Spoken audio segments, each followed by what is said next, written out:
Hey guys, it's Kiera, and in this episode, we'll start talking about the actual rules to keep in mind when you're designing a logo. Because whether you're sketching something or you're starting to refine your logo, you need to keep these very short guidelines just in mind in order to keep you on the right track when creating this logo. Because it's really easy to overcomplicate or really, change your direction mid-design and create something that the client might not particularly need, but you just might want to implement. So these rules are pretty abstract, but they're important to keep in mind. And the very first one that we'll be talking about is scale. And all this means is that your logo has to be able to scale up and scale down.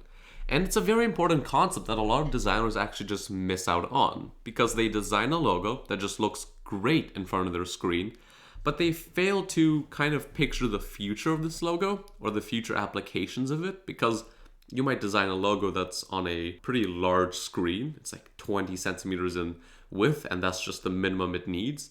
But the client, maybe it's a t-shirt business and they don't have enough space to work with. And this entire logo that you created is going to be printed on the very size of the shirt, on maybe like 4 centimeters maximum.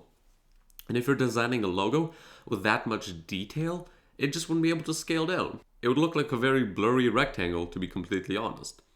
So when designing a logo, it's always important to keep in mind how this logo is going to be used. And the trick in this is that you have no idea how the logo is going to be used. The client could change directions, he could change his product line, he could change the actual places where the logo is going to be printed.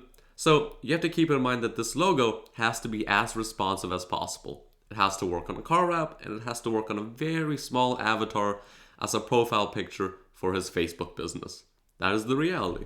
So let's just demo through a few examples and we'll even look at ways we can actually ensure that we never have this problem of the logo being unable to scale down and the client being unhappy that no one can actually recognize his logo. So here's a really good example that I made a few weeks ago for a guy named Tucker. And this was for his brand called Jericho. And off the bat, I created an entire typeface using this type of style and wrote Jericho from it. And it's pretty responsive.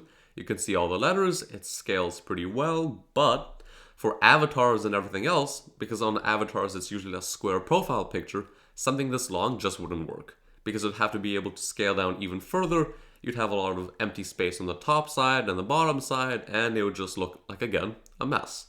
So we just cut it to the actual initials of his name, J-E-R. And that would actually scale much better because you can still see the J-E-R. It almost fits in the square shape. The letters are very distinct from each other. There's quite a visible space in them.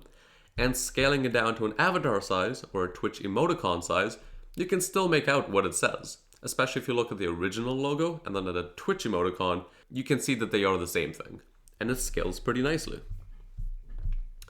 On a t-shirt design even, you can see that Jericho would look great just because it's a very horizontal based logo, it's very long, and on a t-shirt there's just enough space to actually print that out. So again, it's responsive and looks great on orange, or any color for that matter. On the actual back of a t-shirt, we can actually switch up the colors again, change the alternative logo for it to have, very dark tones, and on a darker t-shirt, it also looks great. Because you can, again, see the individual letters and it responds very well to that. And even on the very last test that I usually do is seeing how it looks on very dark varieties of medium and very light colors. So in this example, Jericho as a white logo would look great on a dark surface. And Jericho as a black logo would also look great on a lighter surface. Meaning, no matter where this logo is going to be placed, there's always going to be a version of the logo that's going to look very responsive and readable for whoever's looking at it. And that's just 4 very basic tests I usually do. I do the responsiveness on a t-shirt, on the back of the t-shirt, and black and white. Now let's take a logo that I just found on a stock vector site and break it down how it wouldn't look very great on different applications. So we have this logo. Creative design, unique digital graphics. And there are a lot more elements here than Jericho. Jericho is just 2 letters and a little dot at the end. But in this case, we have a whole 3 stars, the leaves, the underlines, the very thick fonts, and that, in fact, wouldn't scale very well because off the bat, there's nowhere where we can go to get an alternative version. Sure, we could remove the leaves, but the entire text would still have to stay as it is, and it wouldn't exactly help our case. So, as a logo, it would only look great if it's printed at around this size, but if we start scaling it down to a Twitch emoticon size, you can't exactly make it out what it says, or even what the stars on top is, or if the underline underneath is another line of text, or if that really is an underline, or I can't even see the underline from this distance. So you see my point. It scales really poorly, and it's limiting the client to certain restrictions that he might not even be aware of. On a t-shirt design, it also starts encountering some problems just because there are so many little shapes in this logo that when it's printed on a bright surface, those shapes start to blend in just because there's not enough contrast to really give each shape its own definition. And because of this kind of blurriness of contrast, you can't exactly make it out what it says. And if you're looking at this girl from a distance who's wearing this t-shirt, again, you can't make out what it says. It does look pretty great on the back of a t-shirt, just because it would be printed quite small and the people looking at it would only be looking at it from this distance, so in this case, it's quite fine. And on black and white, it also looks very fine, just because it only uses one color. But again, it's the same problem that if this logo scales down, you can't make what it says. But at least it's only using one tone, because you can imagine that if this logo used 5 colors, then this wouldn't look great on black and white. It would be even worse in this case scenario. You wouldn't even be able to see what it says in this case, and even the aesthetic would be pretty muddled because orange with green and blue and red, there's just too many colors to even print for a screen print, for example, and it would just be quite a messy logo. So, as a takeaway, whenever you're designing a logo, you have to make sure it's going to scale up and it's going to scale down. And it's just by limiting yourself that you can always ensure that this situation will never happen. And the best way to do this is actually to start thinking about this process when you're actually scaling the logo, when you're sketching it just initially. So my best advice is, when you're starting to sketch out the logo, sketch on a very small cube. And just imagine that this is an average paper size. If you're sketching out the logo, make sure it's very small. Because if you sketch out a logo that's very small, it's going to scale very nicely.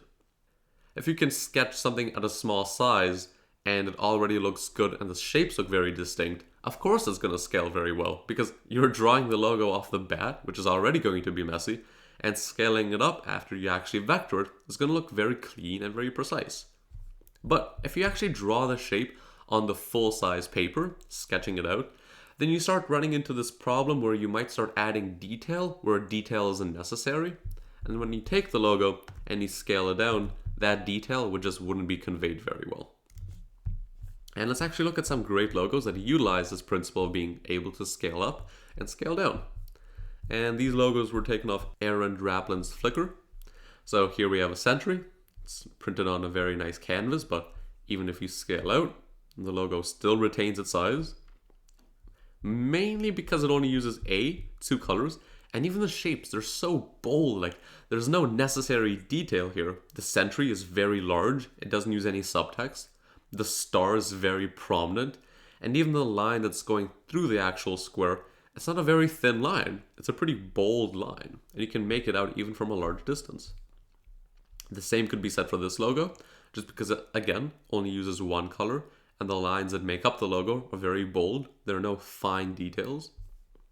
This 5 logo is an even better example, just because it's so bold as it is, right? Because it's so simple and so unique, and it was probably sketched at a very small size too.